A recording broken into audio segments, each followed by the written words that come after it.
북한이 오늘 평창 동계올림픽 폐막식에 김영철 노동당 중앙위원회 부위원장을 단장으로 하는 고위급 대표단을 파견하겠다고 통보해 왔습니다.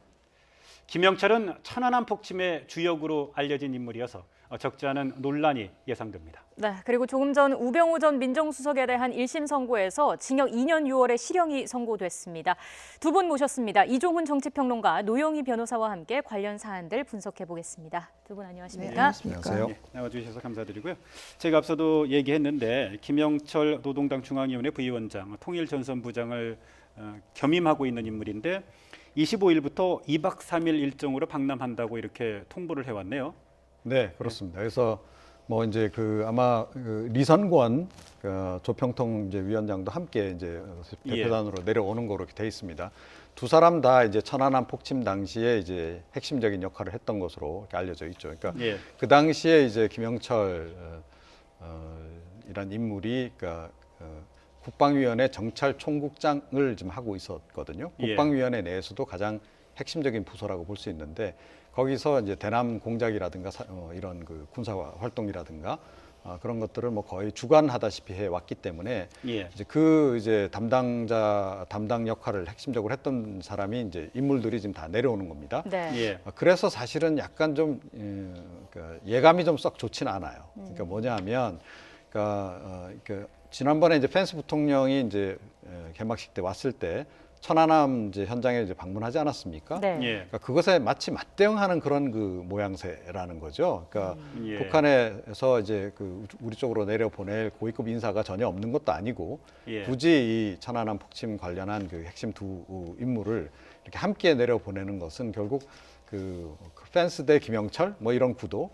그래서 이제 어떻게 보면 이제 미국에 대해서 강경 메시지를 좀 전하려는 거 아닐까라고 하는 그런 추정을 가능케 해서 제가 조금 전에 말씀드린 대로 이게 꼭 긍정적인 신호로 과연 볼 수 있을지 조금 이제 의문인 상황이긴 합니다. 천안함 폭침이 2010년 3월 26일에 발생을 했는데요. 북한의 정찰 총국은 2009년도 2월에 새롭게 만들어진 조직이라고 하더군요. 정찰 총국에 대해서 조금 설명을 해주시겠습니까? 그러니까 정찰 총국 안에 이제 작전국도 있고, 그다음에 이제 정찰국도 있고, 그다음에 해외 정보국도 있습니다. 그래서 아시다시피 이제 김정일 위원장 시절에, 그러니까 국방위원회가 북한의 사실상 실제 권부라고 얘기할 정도로 굉장히 중요한 권력기관 아니었습니까? 그 안에서 그러니까 사실상 우리 국정원과 비슷한 역할을 수행했다라고 보시면 됩니다. 그래서 정보 수집뿐만 아니고 여러 가지 사업들 이제 전개를 하죠. 그래서 김정일 위원장의 이른바 자금, 해외 계좌 관리도 이 정찰총국에서 다 했고, 또 아무래도 자금이 이제 풍부하다 보니까 그 자금을 가지고 여러 가지 이제 사업도 벌렸지만. 이 남한에 대한 이제 군사 작전 이런 것도 이제 추진을 한 거죠. 그런 것으로 이제 일단 보면 좋을 것 같습니다. 저희들이 좀 자료를 조사를 해 보니까요. 그 이전에 이제 인민무력부 산하에 정찰국이 있었는데 여기에 조선노동당 소속의 작전부, 주로 침투 공작원의 호송과 안내를 담당하는 작전부와 또 35호실 해외 대남 정보 수집 담당하는 기구가 정찰국 쪽으로 다 통합이 되면서 인민무력부가 대남 업무에 이제 주도적인 기관으로 격상이 된 거죠. 그때 만들어진 게 정찰 총국이고 초대 총국장에 이제 김영철이 임명이 됐던 거죠. 그렇습니다. 그러고 나서 그 이듬해 2010년에 천안함 폭침이 이루어졌던 거고 또 이제 아시다시피 배후 인물로 김영철이 지목이 됐던 거죠. 그리고 이제 천안함 포격 사태에도 김영철 이제 관계가 됐던 것으로 이렇게 일단 알려져 있고요. 리선권 같은 경우에는 일단 천안함에만 이제 관련이 된 것으로 이렇게 좀 알려지고 있는 그런 상황입니다. 김여정 부부장에 이어 김영철 부위원장도 직접 내려오게 됐습니다. 조금 전에 평론가님께서 예감이 좋지 않다 이렇게 말씀을 해주셨는데 변호사님께서 보시기에는 이번 방남 목적이 단순히 평창에만 있는 것 같지는 않다. 이 부분에 대해서 어떻게 보십니까? 사실 그렇습니다. 지난번에 이제 펜스 부통령이 사실은 와서 원래는 김여정 부부장하고 같이 회담을 하기로 했다가 회담하기 전에 좀 보인 냉랭한 태도나 여러 가지 고압적인 말투 이런 것들 때문에 김영남 그 당시에 이제 왔었던 김영남 씨가 만찬장에서 얼굴이 시뻘개질 정도로 화를 많이 냈다 이제 이런 얘기가 있었거든요. 그리고 10일 날 바로 회담 2시간 전에 갑자기 이제 취소를 시킨 바가 있는데 그것이 바로 아마 어떤 소식도 얻을 수가 없는 것이고 이 사람들이 우리를 무시한다라고 하는 것 때문에 화가 났다. 이제 이게 바로 그 평가였는데요. 예. 그런 상황에서 지금 북한이 돌아가고 난 다음에 이번 폐막식 때 이 김영철을 보낸다라고 하는 것은 아마도 조금 더 강경한 자세로 우리에게 무언가를 요구하기 위해서인 것 같고 특히 우리 그 대한민국에서 지금 미국과 북한이 이제 비핵화를 전제해서 좀 대화를 좀 해야 되는 거 아니냐라고 하는 압력을 좀 그동안에 계속 뭐 옆으로 물론 세게는 안 했지만 그렇게 얘기를 했었기 때문에 그런 부분과 관련해가지고 좀 본인들이 입장을 좀 밝히고자 하는 게 아니었나라는 생각이 좀 듭니다. 네. 그리고 또 하나는 사실은 실질적으로 북한이 지금 처해 있는 현실이 상당히 조금 힘들거나 좀 여러 가지 상황에서 좀 궁박한 처지에 놓여 있기 때문에 어쨌든 간에 그럼에도 불구하고 그 미국과의 대화가 반드시 필요하다라고 판단했기 때문에 사실은 오는 것일 수도 있다라고 지금 생각하고 있어서요. 예. 뭐 아직까지 확실한 건 아닙니다만은 지금 그런 식으로 준비를 좀 하는 것으로 좀 보입니다. 예. 예. 그런데 김영철 통전부장이 미국과 우리나라의 제재 대상자가 아닌가요? 예, 그렇습니다. 그러니까 미국의 독자 제재, 금융 제재 대상이기도 하고요. 예. 또 우리 정부의 그 독자 제재 대상이기도 하고 그래서 아마 그 일단 우리 정부가 수용을 하겠다라고 좀 얘기는 했는데 네. 미국 쪽하고 이걸 또 추가 좀 협상을 벌여야 될 사안인가 아닌가 싶어요. 예. 그래서 우리 정부는 일단 수용을 했으니까 우리 정부가 일단 그 내린 그 대북 제재 부분은 이번에 일단 예외로 하겠다라는 이제 방침을 밝히거나 다름이 없는데 미국 정부가 어떻게 나올지는 사실은 지켜봐야 되는 상황이죠. 네. 예. 워낙 이 김영철 그 부위원장 같은 경우에는 앞서 이제 정찰총국 때부터 활동을 굉장히 활발하게 해왔기 때문에 예. 굉장히 오랫동안 사실은 북한의 그 김정은 그 위원장 또 김정일 전 위원장의 그 가계에 자금에 아주 밀접하게 지금 자금 관리와 밀접하게 연관이 된 인물이거든요. 예. 그래서 사실은 이제 미국이 과연 이걸 용인을 할지 네.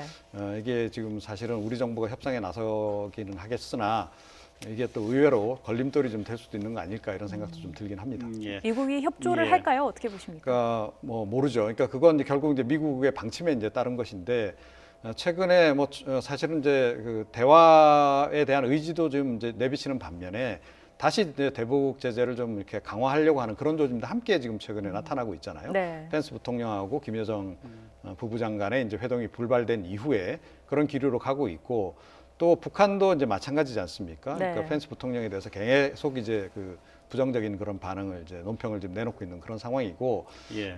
그런데다가 또 이 인물 자체가 사실은 제가 조금 전에 말씀드린 바와 같이 미국으로서는 상당히 조금 그 거부 반응을 가질 수밖에 없는 인물을 굳이 이렇게 예. 내려보내기 때문에 미국 정부가 좀 난색을 표할 수도 있겠다 그런 생각입니다. 예. 그런데 청와대가 김영철 부위원장을 단장으로 하는 그 북한의 고위급 대표단의 폐막식 참가를 수용하겠다고 이렇게 밝히면서요. 네. 미국 정부와 협의 중에 있다. 그런 얘기를 밝혔거든요. 그런데 지금 상황에서 또 미국 정부가 김영철은 안 돼라고 이렇게 나오기는 또 좀 곤란한 상황 아닌가요? 글쎄요. 그러니까 물론 이제 사전에 어느 정도는 조율이 있지 않았을까 싶긴 해요. 그러니까 예. 최근에 그러니까 펜스 부통령하고 김여정 부부장 간의 이제 회동이 추진되는 그 과정들이 이제 조금씩 알려지고 있는데 예. 그 과정을 보더라도 그러니까 뭐 우리 쪽하고 미국하고의 그 상호 소통 또 우리 쪽하고 북한 당국하고의 사전 조율 뭐 이런 것들도 있었던 것으로 보인단 말이죠. 그래서 예. 이번에 이제 그 북측의 대표단 명단도 그러니까 사전에 북측에서 우리 쪽으로 왔고 그걸 가지고 미국하고 사전 협의를 했을 가능성도 있긴 있다라고 네. 생각을 예. 합니다.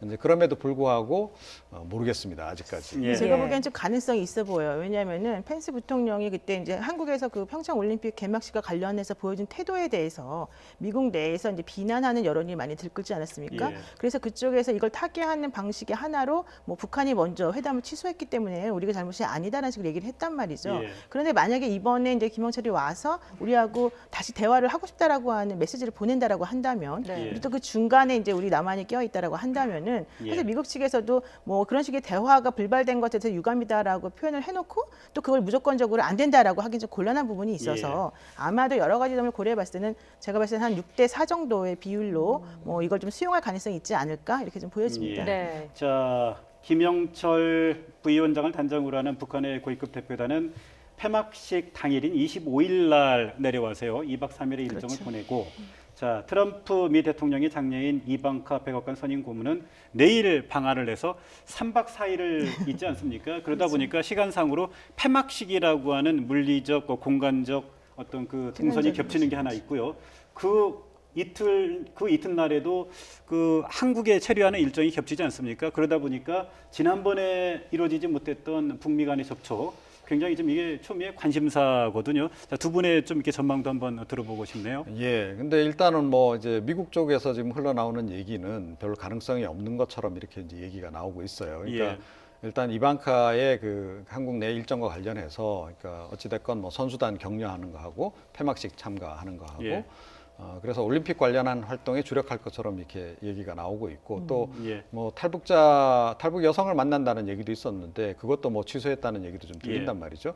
그렇게 보면 올림픽과 관련한 이제 일정에만 이제 충실한다라고 전제하면, 예. 그러니까 뭐 지나칠 수는 있겠죠. 뭐 폐막식장에서 당연히 이제 그 지나칠 수밖에 없는 상황이고, 또 이제 만찬장 같은 데서도 이제 뭐 잠깐 이제 스쳐 지나갈 수는 있으나, 예. 거기서 뭐 그러니까 공식적으로 뭔가 대화를 이제 할 수 있는 그런 계기가 과연 만들어질까, 그런 점이 조금 이제 저는 이제 개인적으로 좀 부정적으로 좀 생각을 좀 합니다. 네. 그러니까 의례적인 접촉의 가능성은 있을지 모르나 의미 있는 접촉은 어려울 것이다라는 전망을 해주시는 것 같고요. 자, 우리 노영희 변호사께서는요. 일단은 그 이방카의 일정이 사실 생각보다 깁니다. 3박 4일이라고 하는 일정이 있는데 예. 좀 전에 이제 이종훈 평론가 말씀하신 것처럼 원래 예정되었던 일정도 조금 취소를 한 상태이고 사실은 그 중간중간에 구멍이 나 있는 일정 그 것들이 많아요. 예. 그렇다면 공식적인 만남은 하지 않는다 하더라도 비공식적으로 이제 잠깐이라도 만나서 무언가 요구하는 걸 들어볼 가능성이 있는데 이제 예. 그렇다 하더라도 뭐 이방카 자체가 뭐 완벽하게 대북 전문가인 것도 사실은 아니고 또 이방카가 예. 지금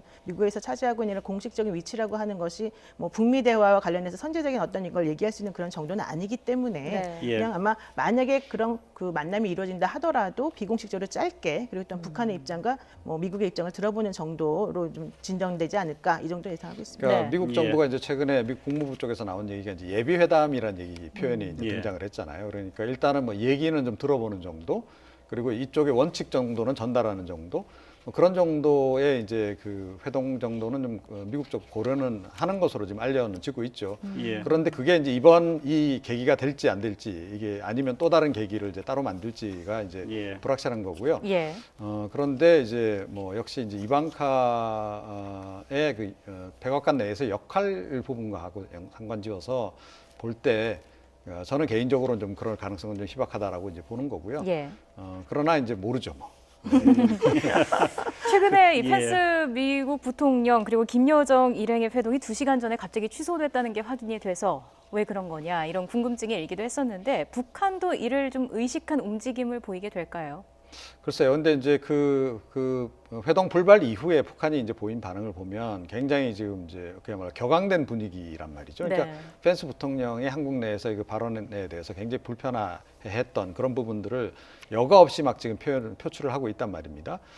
그래서 뭐 모르겠습니다. 앞으로 향후에 또 이제 추가적으로 있을 뭐 예비회담이든 뭐든 그것을 위한 기선제압 차원에서 그런 대응 태도일 수도 있겠으나 예. 펜스 부통령이 보인 그 일련의 그러니까 한국 내 행보에 대해서 상당히 기분이 나빴던 건 분명한 것 같아요. 예. 그래서 이제 그 갑자기 이제 회동도 취소를 했던 것 같고 그 이후에도 지금 이런 그 행동들이 이제 일련의 그 행보들이 이어져 나오는 게 아닌가.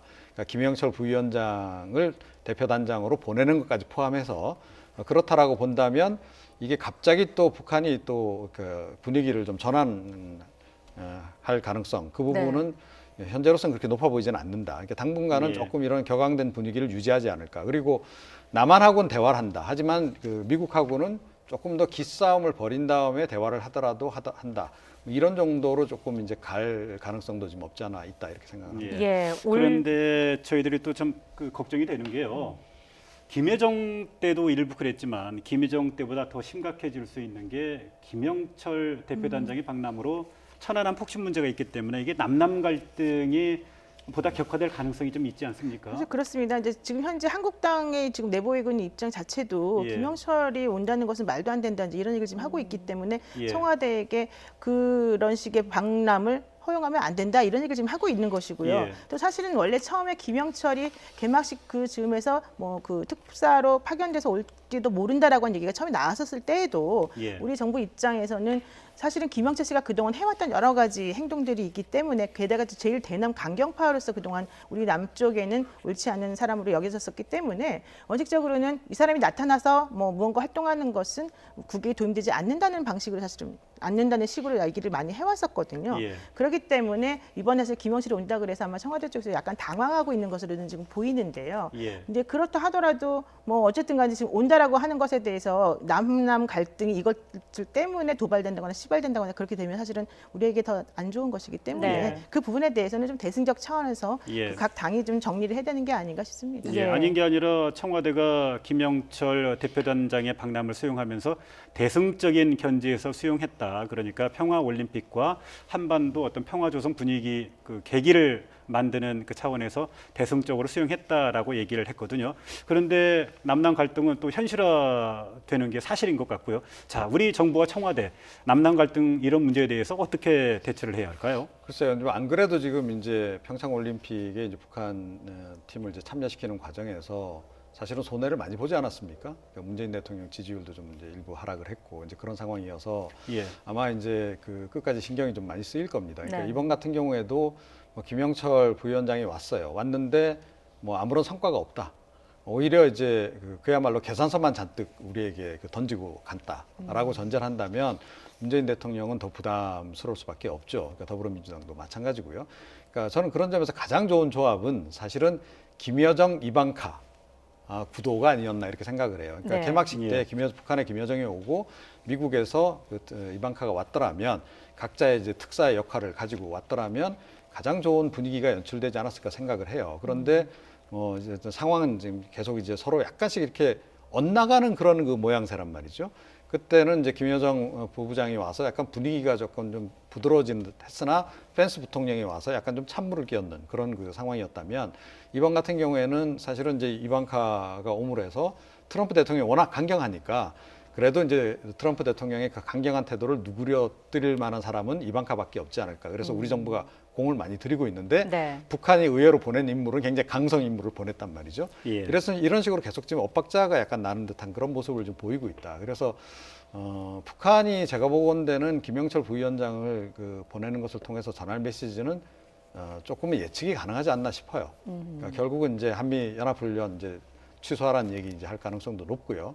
그걸 뭐 집중적으로 얘기할지 아니면 뭐 잠깐 얘기하고 넘어갈지 모르겠으나 아마 반드시 그 얘기는 하고 넘어갈 가능성이 높습니다. 네. 자, 그렇게 되고 또 이번에 이제 대표단 구성 자체가 리성건 이제 조평동 위원장까지 포함해서 좀 더 군 출신의 앞서 말씀드린 대로 뭐 어찌됐건 천안함 폭침과 관련된 강성 인물이고 그래서 이게 일종의 이제 문재인 대통령과 이렇게 청와대의 그 접견이 이루어지더라도 약간 그 남북한 간의 군사 고위급 회담 형태가 된단 말이죠.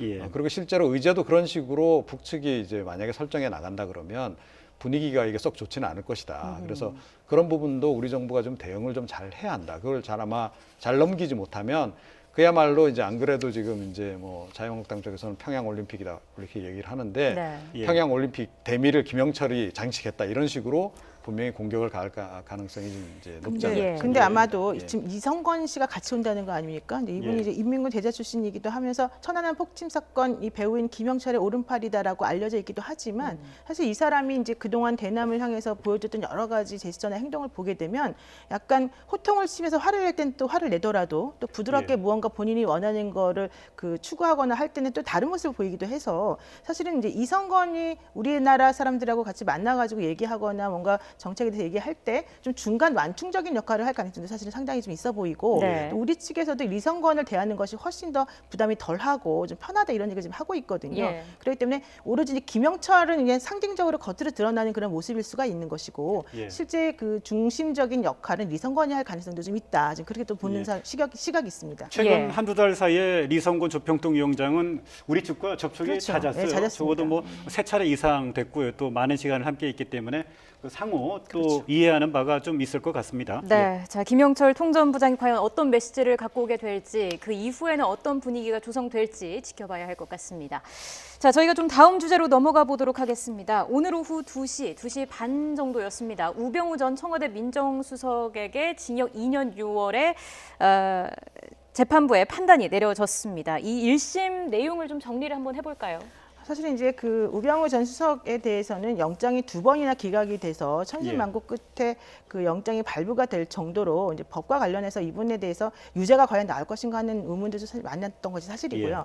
특히 지금 현재 우병우 전 수석이 구속이 되어 있으면서 재판받는 게 2가지가 있는데 오늘 선고가 이루어졌던 이 재판부와 관련된 그 혐의 사실에 대해서는 전부 다 영장이 기각된 바가 있었거든요. 네. 근데 이제 이 사건과 관련해서 그래서 어떤 판결 내릴까 그동안 재판 과정도 쭉 지켜보았는데 사실은 그 이영은 부장판사가 오히려 재판 도중에 그 검찰이 제대로 압수수색하지 않는다라고 하면서 본인이 압수수색 영장을 직권으로 발부해서 뭐 차량이나 핸드폰이나 이런 것들을 하기도 하고요.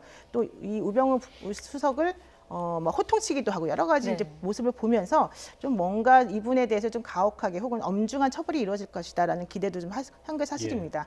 근데 이제 이번에 사실은 한 8가지 정도 되는 혐의 사실 중에서 사실은 한 4가지 정도가 유죄로 인정이 된 셈이고요. 나머지 4가지 정도는 이제 좀 무죄로 판단이 된 것인데요. 대표적으로 유죄로 인정된 것이 바로 그 이석수 특별감찰관이 그 파견 경찰을 토대로 해서 실질적으로 그 본인에 대해서 어떤 뭐 조사를 하려고 하니까 그 조사 행위를 전부 다 방해한 혐의, 그 혐의가 있습니다. 이게 특별감찰관법인데요. 그 특별감찰관법을 위반했다, 감찰을 방해했다. 이게 이제 유죄로 인정이 되었고요.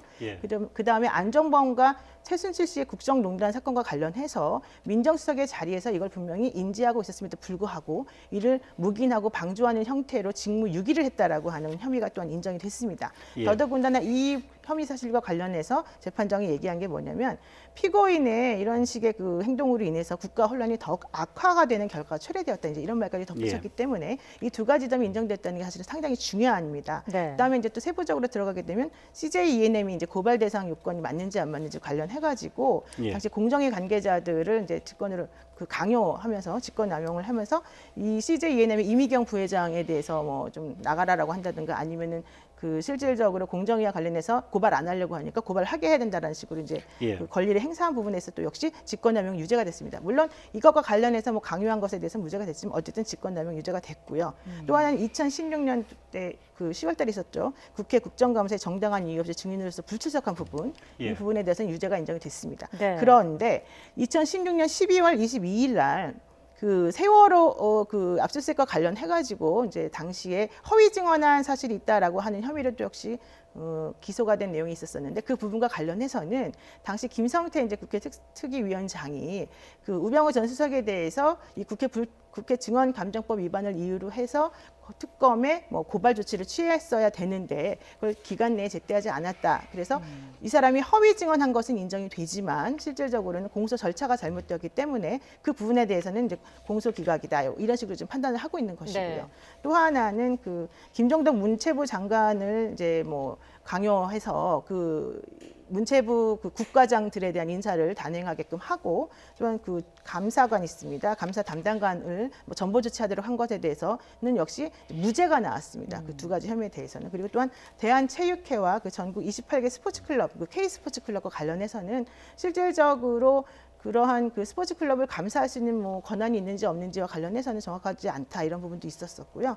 또 실제로 그들이 제대로 하지 않았다는 것에 대해서 뭐 증거가 좀 부족하다라고 하는 것 때문에 이제 무죄를 또 선고한 부분이 있습니다. 하나하나 일부 유죄, 일부 무죄가 이제 나왔다고 볼 수 있겠죠. 상세히 짚어주셨는데 앞서 검찰은 징역 8년을 구형을 했는데 1심에서 이런 정도가 나왔다는 건 어떤 의미가 있을까요? 글쎄요, 그러니까 이제 이게 국민 법강정하고, 그러니까 국민들의 이제 정서하고 이제 역시 이제 법적 판단은 좀 차이가 좀 큰 거 아닌가 이런 생각을 이번에 또 다시 또 하게 합니다. 그러니까 8년 구형했으면 뭐 최소한 절반, 가능하면 3분의 2 정도, 이 정도는 선고를 해주기를 아마 국민들은 바랐을 거라고 보거든요. 사실은 그러니까 검찰이 8년 구형했을 때도 너무 약하다 이런 얘기가 또 시중에 많이 있었어요.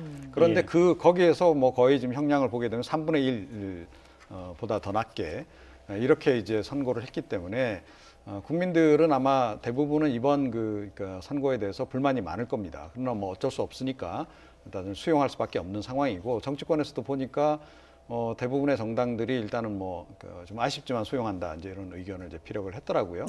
근데 이제 뭐 조금 이제 국민들 감정으로 볼 때 좀 미흡했던 부분들과 관련해서 이제 지적을 하지 아니할 수 없는 것은 직권남용과 관련한 부분과 관련해서 이렇게 형량을 좀 너무 좀 낮게 좀 이제 선고하신 거 아닌가. 예.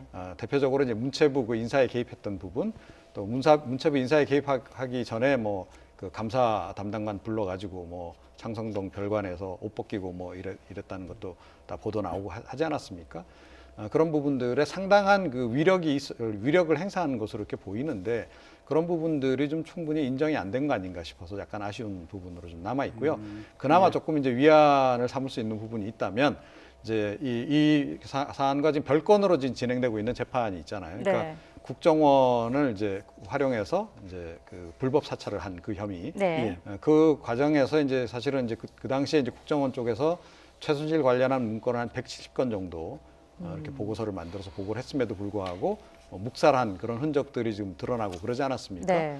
이게 이제 이번에 이제 그 직무 유기하고 이제 관련된 부분이긴 한데 그 부분은 증거들이 비교적 명백하기 때문에 아마 그 불법 사찰과 관련해서는 뭐 추가 형량이 조금 더 나올 가능성이 없잖아 있다. 그래서 뭐 전체적으로 이제 보면 뭐 글쎄요, 뭐 제 추정은 뭐 5년 이상은 되지 않을까 싶은데 뭐 그렇다면 뭐 국민들 모르겠습니다. 좀 서운한 감정이 조금 해소가 될지는 모르겠네요. 예. 그런데 맞습니다. 2년 6개월이다라고 하는 것은 사실은 그 이제 일반적으로 8년을 구형했는데 2년 6개월 너무 작지 않냐라고 얘기하겠지만 사실은 제가 봤을 때는 적당한 형량이다라고밖에 말할 수가 없어요. 왜냐하면 지금 말씀하신 뭐 문체부 그 인사과 관련된 여러 가지 직권남용 이미 무죄가 선고된 혐의 사실이고 나머지 것들 이제 인정된 것들의 최고 형량이 사실 5년이거든요. 그렇다라고 치면 전체 공사 사실 중에 이제 절반밖에 사실 인정이 안 된 것이고 이제 인정된 것들에 대해서는 비교적 2년 6개월이라고 하는 실형을 선고했다는 점에서 사실은 이것이 뭐 그렇게 아주 약한 형량이다라고 보기는 어렵습니다. 물론 특검 입장에서는 당연히 항소할 것을 예상이 되고요. 또 우병우 전 수석 입장에서도 항소할 거라고 예상이 되지만 그럼에도 불구하고 우병우 전 수석이 주장하는 내용은 이건 전부 다 민정수석의 업무 범위 내에 들어갔던 것이기 때문에 현실적으로 그런 것들에 대해서 얘기한다는 것은 좀 부당하다 이런 얘기를 했었었고 또한 사실 그것이 맞다라고 하는 그 하나의 증거로는 영장이 2번이나 기각됐다는 부분이 있습니다. 그러니까 그렇기 때문에 법리적으로 따져봤을 때 분명히 애매한 점이 있었었고 그런 상황이라고 한다면 이제 2년 6개월이라고 하는 부분을 우리가 그렇게까지 뭐 너무 낮은 형량이다라고 말하기는 좀 곤란하다 이렇게 좀 보입니다. 그럼 항소심에서 집행유예로 석방될 가능성에 대해서는 어떻게 보시나요? 근데 지금 현재 이제 이 우병우 전 수석이 또 다른 재판 지금 받고 있지 않습니까? 이제 그 뭐 광범위하게 불법 사찰했다라고 하는 부분도 같이 그 되어 있고 이제 블랙리스트 관련된 부분들이 있기 때문에 오히려 그쪽에서는 형량이 조금 더 셀 가능성이 있어요. 왜냐하면 조윤선 전 장관이라든가 뭐 김기준 실장 이런 분들이 지금 현재 구속이 되어 있는 상태를 본다면요. 그렇다라고 한다면 이 사건에서 이미 이제 구속이 되는 사건이 있는데 지금 우리가 오늘 1심한 사건에서 항소한다고 해서 뭐 그것이 실형을 뭐 면하고 뭐 하기는 조금 곤란하지 않을까 이런 생각이 조금 있는데요. 그거는 이제 확인을 좀 해봐야 되겠습니다만은 아마 그렇다 하더라도 실형을 면하고 이렇게 하기는 조금 힘들지 않아 보일까 생각합니다. 그러니까 우병우 전 수석이요. 민정수석 업무와 관련된 그 2번의 영장은 기각이 됐고요. 그렇죠. 세 그게 바로 이번 번째 사건이었던 거죠. 불법 사찰 혐의로 이제 구속이 된 거죠. 내용을 보면 그때 이제 추명호 전 국가정보원 국익전략국장에게 이석수 전 특별감찰관의 뒷조사를 지시를 했고 그 보고를 받은 혐의로 기소가 된 거죠. 이 부분은 지금 별도의 재판으로 진행이 되고 있기 때문에 오늘 1심 선고와는 무관하게 또 다른 선고를 지금 받게 돼 있는 거죠. 예, 그렇습니다. 그리고 이제 그러니까 이석수 특별감찰관에 대한 이제 뒷조사를 이제 시킨 것뿐만 아니고 그러니까 조금 전에 말씀드린 바와 같이 이제 최순실 씨 관련해서 그 국익정보팀이 아예 그 최순실 팀이 있었다는 거 아닙니까? 그래서 보고서를 이제 170건 정도 만들었다는 거고 거기서 이제 이미 이제 뭐 정윤회 씨는 깃털이고 몸통은 이제 오히려 최순실이다라고 하는 그런 보고 내용까지도 있었던 거로 확인이 지금 되고 있는 이런 상황이란 말이죠. 그래서 이 보고서와 관련해서는 이미 이제 문건이 있는 것으로 이제 국정원 그 개혁 TF에서 발견을 해서 다 검찰로 넘겼고 하기 때문에 증거가 비교적 굉장히 명백하다. 그래서 추가로 뭐 이 부분까지 어느 정도 그 인정이 될지는 모르겠으나 어찌됐건 뭐 이쪽에서도 유죄가 나올 가능성이 굉장히 높지 않나 이렇게 생각을 합니다. 국정농단을 은폐했다는 혐의보다 불법 사찰 혐의가 더 무겁다 이런 의견도 있던데 이건 어떻게 봐야 될까요? 네, 맞습니다. 이제 그 국정농단을 그냥 묵인하고 방조했다는 건 직무유기에 해당이 되는 건데 그건 사실 1년 이하의 이제 징역 정도밖에 형량이 매우 낮습니다. 그렇지만 이제 지금 별도로 지금 재판받고 있는 그쪽과 관련된 형량은 사실 더 세기 때문에 아마도 이쪽에서 뭐 2년 6개월 지금 형 나온 게 만약에 확정이 된다라고 한다면 2년 6개월 플러스 지금 다른 재판부에서 재판받고 있는 그 형까지 더해져서 네. 이분이 이제 그 실형을 선고받고 뭐 살아야 되기 때문에 수감 생활을 해야 되기 때문에 아마도 우병우 전 수석은 그 본인이 정말로 구속까지 되었던 이 다른 종류의 재판에 좀 더 치중할 가능성이 있습니다. 예. 예. 검찰의 기소 내용, 그 범죄 사실에 대해서 우병우 전 수석이 뭐 일일이 그 대응하는 그 의견서를 뭐 이렇게 스스로 만들어서 제출을 했다던데 혹시 법조계 내에서 뭐 그 관련한 내용들이 좀 전해진 게 있습니까? 네, 뭐 기본적으로 이제 의견서는 재판이 끝난 다음에 판결 예. 선고하기 전까지 얼마든지 자유롭게 낼 수가 있는 건데요. 예. 이제 검찰에서 의견을 내니까 우병우 전 수석이 하나하나 반박을 하는 내용으로 9개 의견서를 냈다. 이제 이런 얘기가 있는 거고 그렇다 하더라도 9개 너무 많은 거 아니냐 이런 얘기 있습니다. 근데 9개의 의견 낸 것은 검찰이 내면 당연히 변호인 측에서 낼 수밖에 없는 구조기 때문에 뭐 개수를 가지고 논할 수 있는 건 아닌 것 같고 예. 네. 다만 마지막으로 이 기록이나 재판인의 그 양이 너무 많기 때문에 오히려 마지막에 의견서를 제출함으로 인해서 재판부에게 요약본을 준다라고 여러분들이 생각하시면 됩니다. 그렇게 되면 예. 나머지 복잡한 것들 중에서 오히려 정리가 깔끔하게 된 것들을 보면서 그 재판관들이 생각하는 면이 더 훨씬 더 그 강력하게 좀 더 전달될 수 있거든요. 그래서 예. 오히려 지난번 재판부가 뭐라고 했냐면 14일 날에 원래 예정돼 있던 것들에 대해서 그 판결 선고가 예정돼 있다가 22일을 미루면서 네. 이 우병우 전 수석이 낸 의견서가 너무 많아서 법리 검토를 다시 해야 된다 이런 의견을 냈거든요. 그 얘기는 예. 우병우 전 수석 두 가지로 해석이 될 수가 있는데 우병우 전 수석이 그 의견서에 담아서 한 내용이 맞기 때문에 내가 좀 생각을 다시 해봐야 되겠다라는 것도 좀 생각해 볼 수 있고 그게 아니라 내가 보기에는 이 사람 말이 틀린데 이거를 아주 논리적으로 정확하게 반박하지 않으면 또다시 이 사람이 나에게 뭐라고 할 것 같으니까 이거를 정리하는 데 시간이 더 필요하다 이런 또 메시지일 수도 있었습니다. 네. 근데 지금 오늘 그 판결 선고 나온 것을 보니까 제가 봤을 때는 그 두 번째 것이 조금 더 이제 강하지 않았었나라는 생각이 좀 듭니다. 예. 예. 오늘 우 전 수석의 1심 선고로 이제 국정농단 재판은 사실상 박 전 대통령의 선고만을 남겨두게 됐는데요. 어떻게 될지 이목이 집중되고 있습니다. 지금까지 이종훈 정치평론가 그리고 노영희 변호사와 함께 이야기 나눠봤습니다. 두 분 말씀 잘 들었습니다. 고맙습니다. 감사합니다. 예.